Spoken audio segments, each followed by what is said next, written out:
Hello, Sycamore Trails students and families. This is Mrs. Shaw, one of the fourth grade Ignite teachers, ready to continue reading The Boy Who Harnessed the Wind.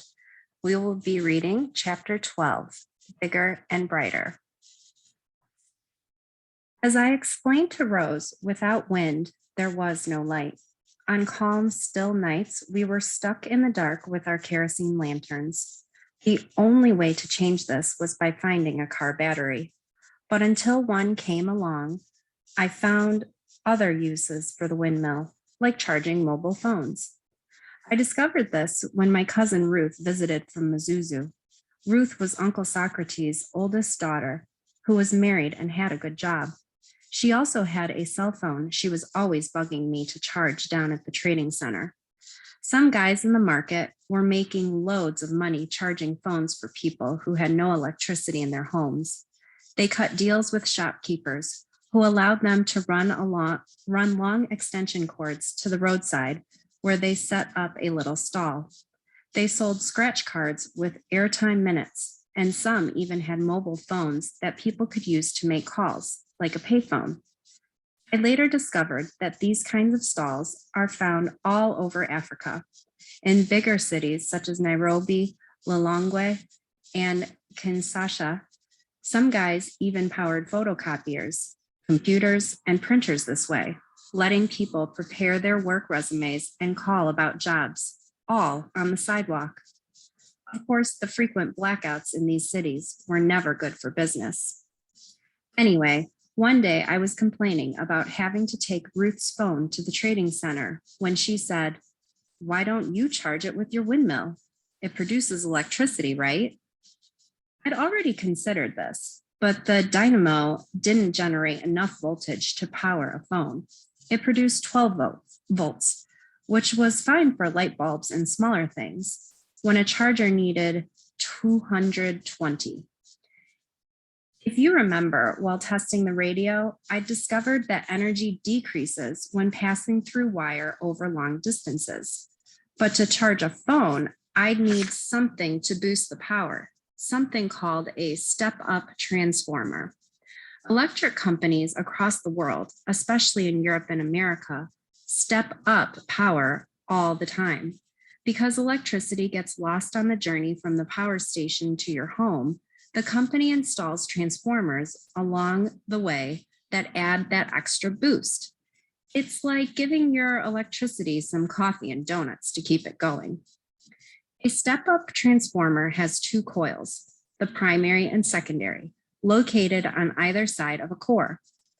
Alternating current flows back and forth and causes the primary coil to induce a charge in the second coil. This process is called mutual induction, which means that voltage from one coil jumps into another. The result is that the overall voltage increases. I learned this from explaining physics in a chapter entitled Mutual Induction and Transformers, which showed a picture of a man with white hair and a bow tie. This was Michael Faraday, who invented the first transformer in 1831. Cheers to that guy, I thought. Using the diagrams, I was determined to make my own step-up transformer. First, I borrowed a pair of wire cutters and cut an iron sheet into an E pattern. The diagram showed how to boost 24 volts into 220. It explained how voltage increased with each turn of the wire, how the primary coil needed 200 turns, while the secondary needed 2,000. Next to it was a bunch of mathematical equations, but I paid them no mind. I started rapping like mad and hoped it worked. I then connected the dynamo wires to the primary coil, while the secondary coil was wired directly to the prongs of a phone charger. Ruth stood over me, eyebrows raised. "Don't blow it up," she said. I lied. "I know what I'm doing." When I plugged in the phone jack, the screen brightened and the bars began moving up and down. It worked. See, I told you. To make things easier, I built a plug using the AC outlet from an old radio, which I fixed into the wall like a normal electric socket. When news of this invention reached the trading center, the line of people wanting to charge their phones reached the road. Many people who came still pretended to not believe me, probably in hopes that I wouldn't charge them money. They said, "Are you sure this electric wind can charge my phone?" "I'm positive." "Prove it." "See, it charges." "My God, you're right. But leave it for a little longer. I'm still not convinced." After 2 months of using this method, I finally went bigger. I was over at Charity's one day and spotted an actual car battery sitting in the corner. "I found it yesterday on the road," he said. "Just pay me when you can." From studying my books, I knew that car batteries use DC power. So if I wanted to charge it using my dynamo, which spit out AC power, I'd have to find a way to convert it. My book talked about diodes or rectifiers, which are found in many radios and electronic devices and convert this power for you. The kind of diode I needed looked like a tiny D-cell battery on a long metal skewer. The sight of it reminded me of the smoked mice kebabs that boys sold along the highways as snacks. After studying the picture, I easily found one inside an old 6-volt radio in Jeffrey's room. I fashioned a soldering iron from a piece of heated cable, then fused the diode to the wire between the windmill and the car battery. "Himkwamba," I thought to myself, "you are one clever chap." But not so fast, because doing this created a new kind of problem. The phone charging plug in my wall only worked with AC power. I puzzled over this for several days and searched every book for the answer. Finally, my cousin Ruth solved it in the simplest of ways. She gave me a phone charger that plugs inside your car, one that uses DC power. After making some modifications to the wires, I had a new wall jack. With the phone charger out of the way, I now focused on the bigger task of lighting. Armed with the car battery, I was able to install 3 additional bulbs in the house. I couldn't use normal incandescent bulbs because they only work with AC power, so I had to find alternatives. At Mr. Dowd's shop, I found 3 car bulbs, a brake light, and 2 front headlights. I kept the dynamo bulb in my room, which worked on both AC and DC power. I installed 1 car bulb above my door outside, 1 in my parents' bedroom, and another in the living room. When the battery was fully charged, the lights could work for 3 days without wind. The bulbs connected directly to the battery with the wires and operated on a parallel circuit. I learned about this from explaining physics, which demonstrated 2 kinds of circuits, parallel and series. In a series circuit, 1 wire connects every bulb to the battery, or whatever power source you're using, in a single path. To complete the circuit, all of the bulbs need to be working. If one burns out, then none of them will work. Some types of Christmas lights used to be this way. Where several bulbs have to be powered by a single battery, as in a car lighting system, the book explained, the usual practice is to connect the bulbs in parallel. The book showed how the homes in Britain are wired this way. Each bulb is connected with separate wires and has its own circuit. If one bulb burns out, the rest will still work. It went on to say that bulbs arranged in parallel can have independent switches. A diagram on the next page illustrated the basic design for a light switch. It seemed easy enough, so I built my own using bicycle spokes and strips of iron. For the toggles or switch, I wanted a good non-conductive material that I could shape the way I wanted. So taking my knife, I carved out several round buttons from a pair of old flip-flops, then mounted them inside small boxes I'd made from melted PVC pipe. I rigged my switch like I'd seen in the books, with a wire leading from the power supply to the bulb and the switch in between to complete or break the circuit. It was simple. Whenever I pushed the flip-flop Button, the spoke and iron connected the terminals. Finally, I said, I can touch the wall and get light. Not long after wiring the house, I walked into the living room one night and found my family sitting together. My mother was busy crocheting a beautiful orange tablecloth, while my father and sisters were engrossed in a news program on Radio 1. I pretended to be one of the reporters and barged in with my microphone, speaking in a deep, serious voice. I'm standing in the living room of the Honorable Mr. Kamkwamba. Sir, this room used to be so dark and sad at this hour. Now look at you, enjoying electricity like a city person. Oh, my father said, smiling, enjoying it more than a city person. You mean because there are no blackouts and you owe Escom nothing? Well, yes, he said, but also because my own son made it. Having lights in my home was a remarkable improvement, but it also had its problems. My battery and wires were not the best quality, and in fact, they were kind of scary. I'd used up all of the good copper wire that Charity had given me, so all I had left were bits of stuff I'd found in the scrapyard and trash bins.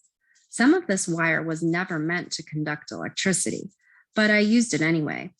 I tied all the pieces together until it looked like one of those escape ropes that prisoners fashion from bed sheets.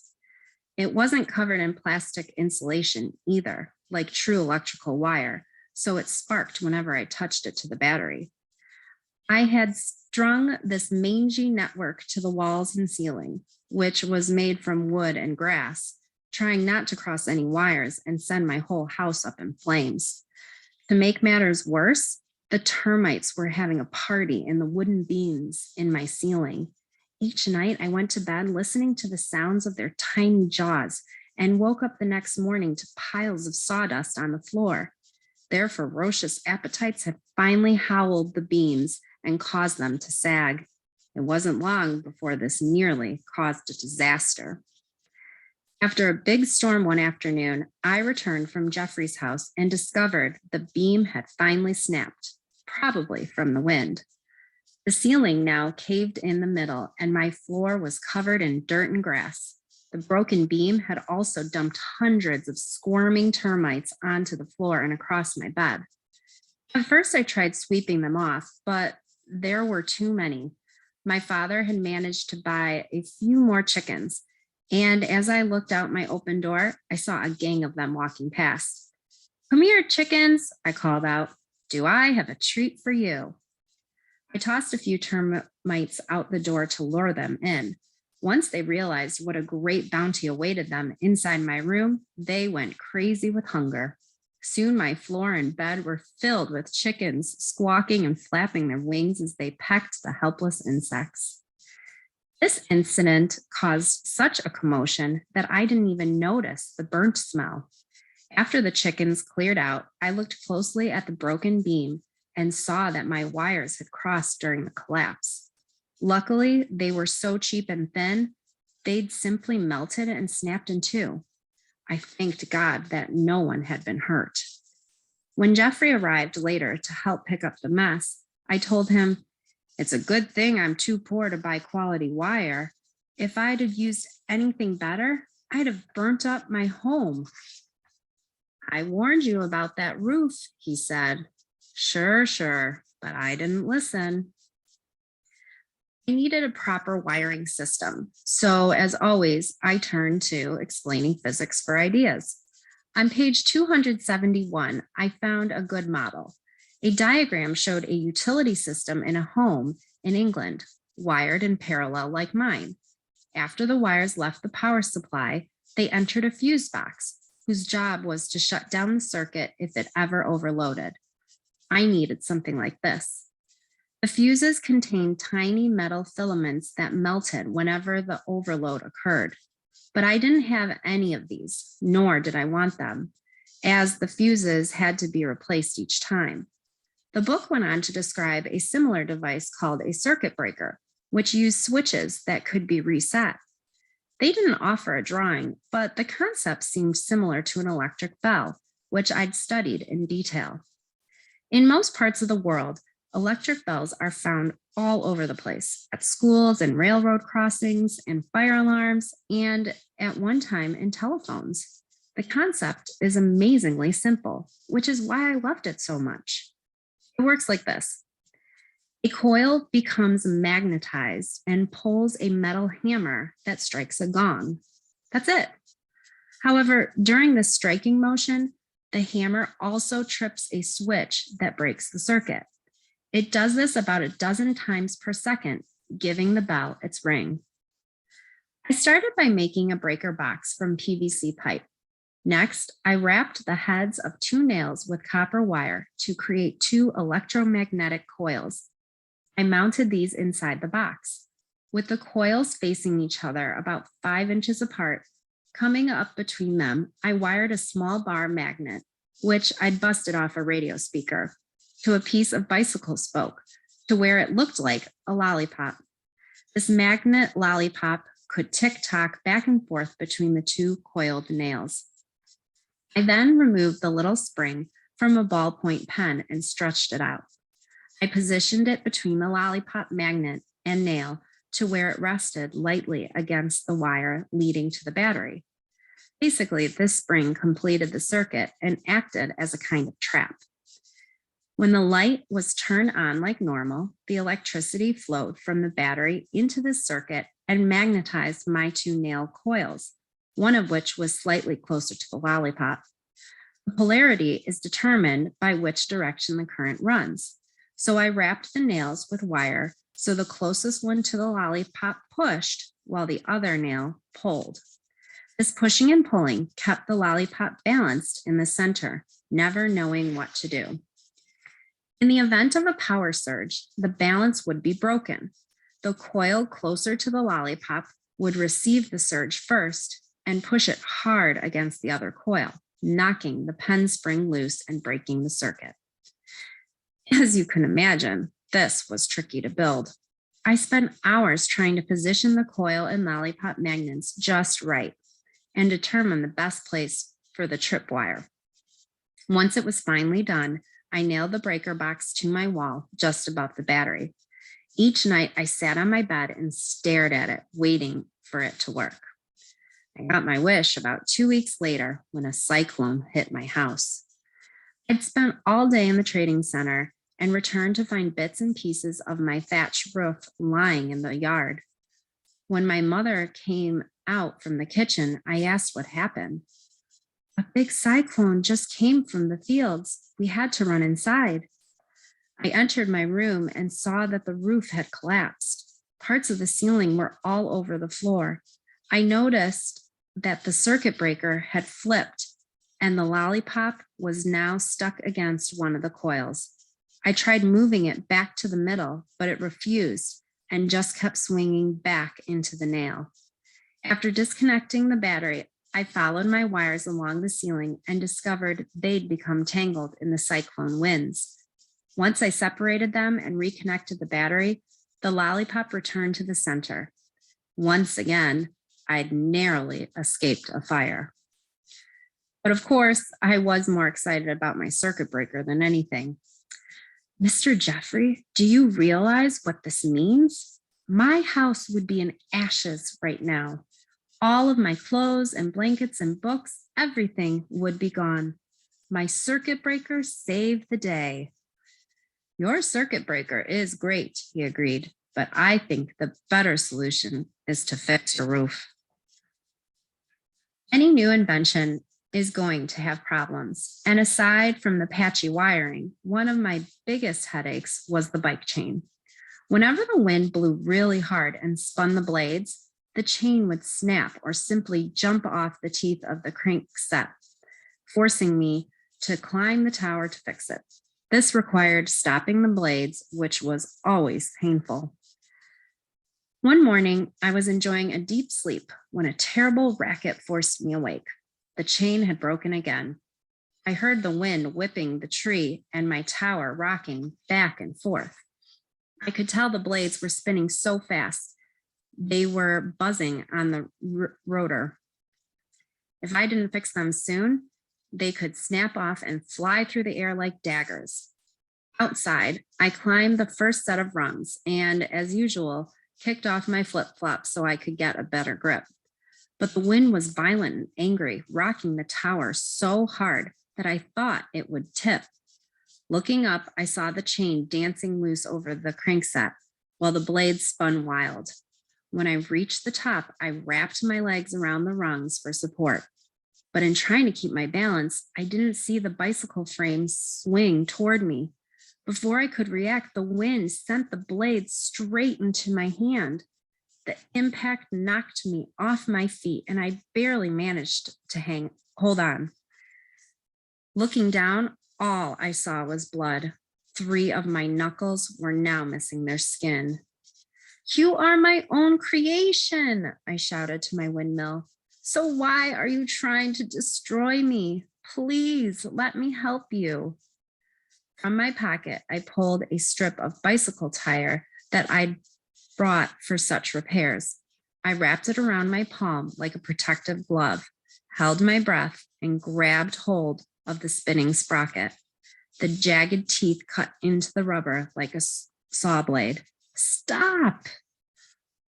Once everything was still, I shoved a bent bicycle spoke into the wheel to keep the machine from spinning, then reattached the chain.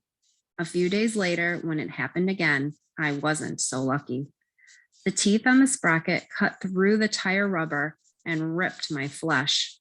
Then it happened again. My hands are covered in scars.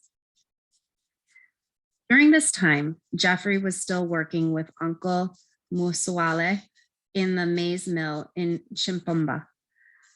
He'd been hired to sweep the floor and fetch things for the business. But once Jeffrey arrived, our uncle would disappear into town and make him run the mill on his own. It was hard and thankless work. About once a month, he came home and complained about his new life as a working man. "He forces me to ride my bike up 5 hills to get diesel," Jeffrey said, "and on the way back, the fuel soaks my clothes. I'm telling you, brother, I'm missing you guys terribly." But he also described how the grinding machines in the mill worked by using pulleys and rubber belts. "You can solve your chain problem if you use a belt. We use them at the mill and they never fail." This was great news. A pulley was just what I needed to increase the tension between the front and back sprockets of the crankset, which was the reason the chain kept flying off. Also, a belt didn't require constant grease. In the scrapyard, I easily found 2 pulleys from an old water pumping engine. I used a piece of heavy steel to snap their cotter pins and slide them off the machine. But the center hole of the larger pulley was too big for my shaft, so I had to weld it alongside the sprocket itself. These days, Mr. Gadsden no longer made fun of me. Whenever he saw me walking up holding these random pieces, he just smiled and fired his torch. "Tell me where." Mr. Gadsden even let me use his grinder to flatten all those sharp teeth on the sprocket until its edges were smooth. "This is for all my scars," I said as they disappeared under the shower of sparks. The pulleys worked great, but I didn't have a proper belt. Jeffrey had promised to try and bring me one, but in the meantime, I cut the handle off an old nylon bag and rigged it around the pulleys. It worked for about 10 seconds before slipping off. I even cut open a few batteries and removed the ammonium chloride jelly, which I'd first read about in my books, hoping it would act as a glue, but it wore away after a few hours. An old man in the trading center then gave me an actual belt from a milling machine, which he used to fasten vegetables to his bike. The belt was broken, so I tried mending it with my crochet needle and carbon fiber from a truck tire. It didn't last long, but with nothing else, I used this system for 2 months. Finally, Jeffrey returned from Chimpumba with a good belt that worked beautifully. At last, no more injuries on the job. Even better, no more getting out of bed in the mornings to climb the tower. Instead, when the rooster stirred me from my dreams in the early mornings, which he always did, the steady hum of the machine sang me back to sleep. But sometimes that rooster was a persistent guy, and not even my windmill could guarantee my rest. Chicken, I screamed. If you don't shut up, it'll be your skinny neck spinning from those blades. Cock-a-doodle-doo! It was no use. Conquering darkness on the farm was hard enough, but a noisy chicken, that was impossible. Thank you, families, for reading with me today. I hope you continue reading and enjoying our book, The Boy Who Harnessed the Wind. Until next time.